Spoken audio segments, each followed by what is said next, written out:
Буа районының Койбыш ауылында да тауарлыклы сөтчілік комплексы түзілі. Яңа ферма 800 бош сауым сыйырына есепленген. Комплексқа заманча жиһазлар орнаштырға жиналар. Оны түзеушілері узған елның июнь айында башланган иде, тірліклеріне комплекста 5 айдан қайтарашақлар. Түзеліш барышын хабарчы бізде күзетті. Бинаның түбәсіне сыңғы блокларны урнаштырасы қалды. Һәм яңа ферманың бірінші корпусы әзір болашақ. Тиздән түзүчеләр ішкі ремонтлау эшләренә кирешәчәкләр. Яңа сыйыр абзарының һәр блогы 400 сыйыр сыйдырачак. Барлыгы 2 корпус төзеләчәк.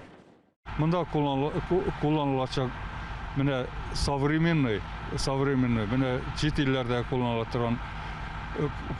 торган менә оборудованиелар. Бу һәрбер сыйырлардан күп сет һәм арзан бәяледән булган продукция җитештерүне тәэмин итәрлек оборудование. Хәзер биредә 10ннан артык төзүче эшли. Гомуми эшнең 40% башкарылган. Төзелешкә генә терлек һәм җиһазларны исәпләмичә 320 миллион сум акча тотылган.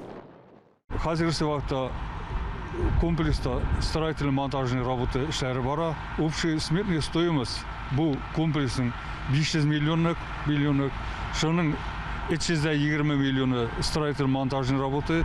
Шул 320 миллионнан без 90 миллион уже строительно-монтажные работы эшләдек. Хәзерге вакытта монда комплекска даими установкалар, система параллель бөтенсе кайтарылды. İşte аларны хәзер төзибез, урнаштырабыз. Нәселле таналарны Койбышка Чехиядан кайтарачаклар. Югары сөт бирә торган сыйырлар елына 10 мең литрга кадәр сөт бирә ала. Сүз уңайыннан сыйырларның тукымын әлегә сер итеп тоталар. Без инде планировать торабыз, монда алып кайтырга 800 баш нәселле тукымлы таналар. Алар һәрберсе беренче лактациyaдан соң беренче бузалаганнан соң 10 мең литр сөт бирергә тиешләр.